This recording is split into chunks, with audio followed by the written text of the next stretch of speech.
What's up, guys? In this video, I'm going to be talking about 3 of the highest growth potential categories to build a business in crypto. The way I came up with this list is basically by looking at DeFi Llama, which, if you don't know what it is, basically is an awesome tool to track different metrics for crypto projects. We went over to looking at revenues by protocol. I sorted through this whole list, which is sorted by categories as well.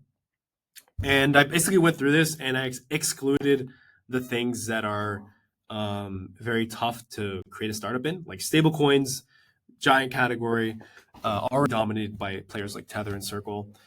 Decentralized exchanges, again, dominated by big players like Hyperliquid, Aerodrome on base chain, PancakeSwap. You need lots of money to compete in those categories. You need lots of crypto expertise. So the same can be said for like most of these categories, like trading apps. Axiom had tons of funding. They had the great perfect timing of entering and building this tool right before, this meme coin mania went crazy. So they made tons of money. Wallets as well. So out of all these categories, you can look through it yourself, but there's really only a handful that are accessible for people who have less technical knowledge in crypto, who have not been in the industry for as long, and who don't have like crazy investment backing. Because for most of these, you're going to be competing with people who are already very old and cemented in the industry, like Tether or Circle for stablecoins. They're very trusted and reputable. Or you've got trading apps with like tons of funding and super cracked dev teams. You've got people who were just first and had way better funding, like Aerodrome to base chain with the decentralized exchange. You got wallets too, but again, this is going to be going to like the people with the highest brand recognition and the strongest notoriety. Yield stuff, DeFi stuff, you need tons of expertise and coding ability, but that could be something if you already know what to do. So yeah, really few categories for people with like no experience to be building it. So these are 3 categories that I think have the highest potential if you're someone who doesn't know too much about crypto. The first, which I would say, is this physical TCG category. So if we pull it up here, we can pull up this entire category here. Let's look at how much revenue these are generating. So this is a fairly new category. Over the past 7 days, they have all combined created almost $3 million in fees. And this is with Bitcoin going in a decline. It's like 111K now. So Bitcoin doesn't really have to be going up and strong for this category to continue making revenue, which also makes it a really good place to build.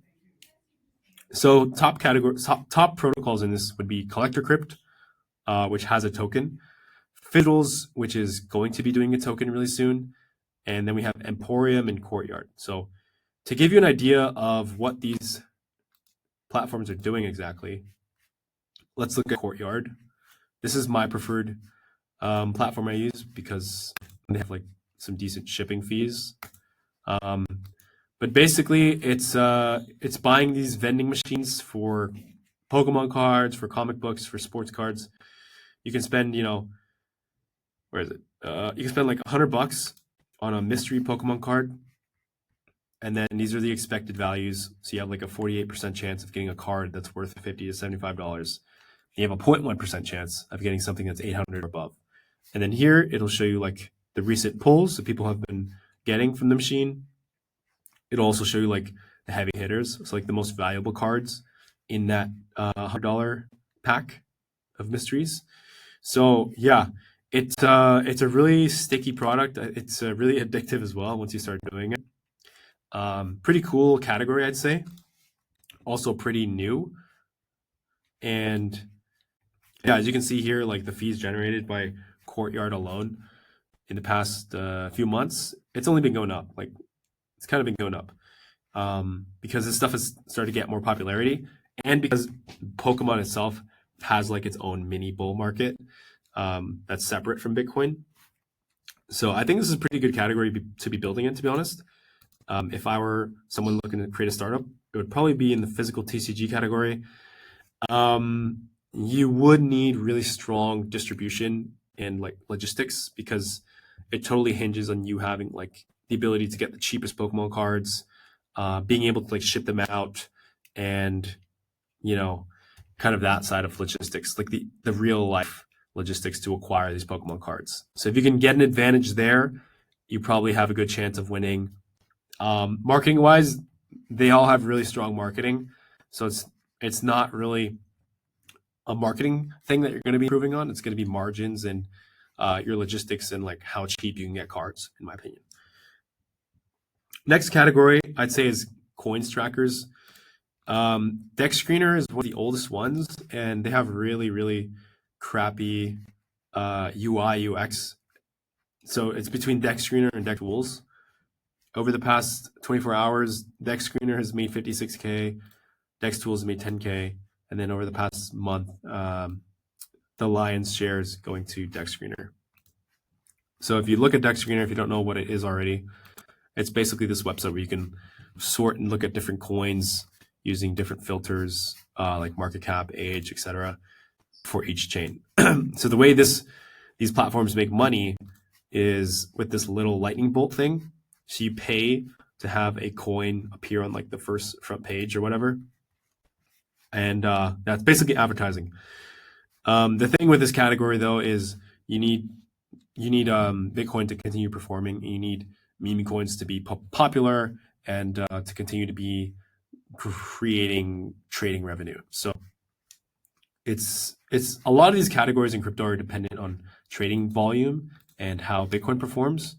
But I would say coins trackers are probably a good category to build in if you have technical experience, and if you can compete with marketing on the marketing front, you just have better marketing and better user experience than Dex Screener or Dex Tools, then it could be worth something building in.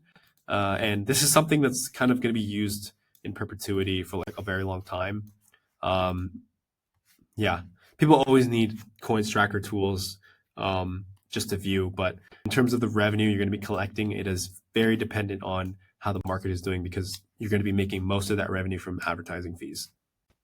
And on to the third category here, which is prediction markets. So prediction markets is a really good, strong category to be building in my opinion.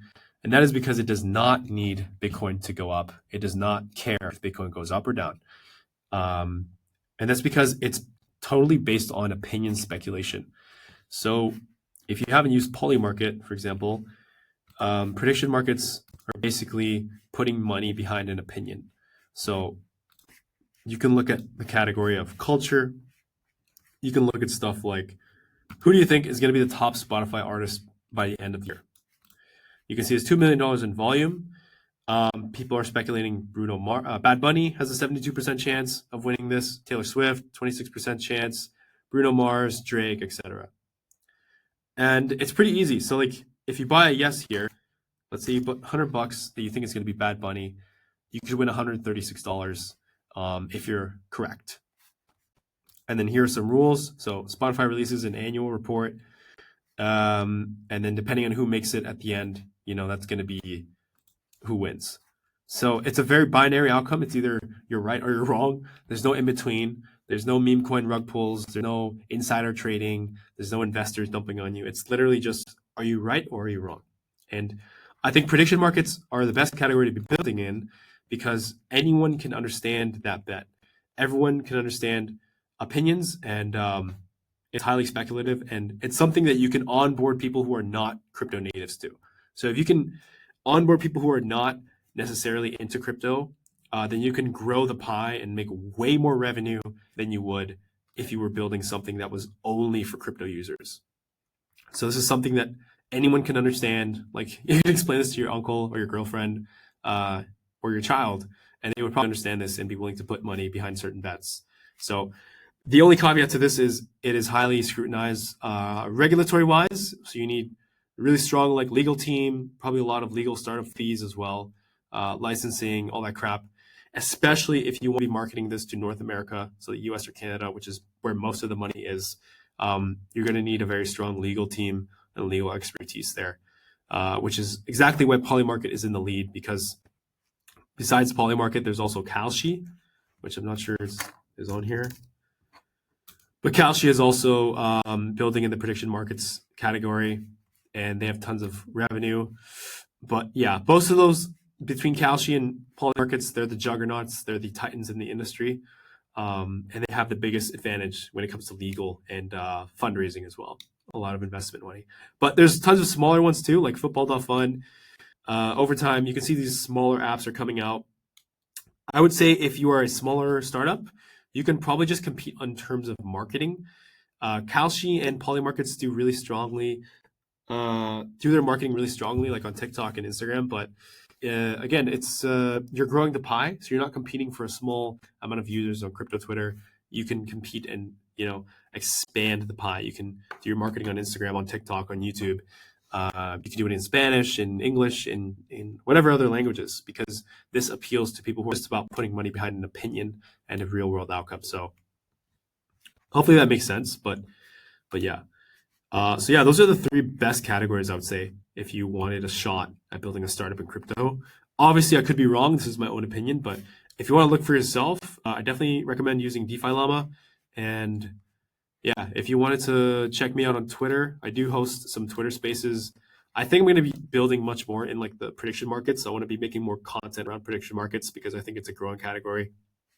But yeah, follow me on Twitter, CryptoComics1. Drop me a question, drop me a DM. And yeah, if you found this video helpful, give it a thumbs up. Thanks for watching, and you're early.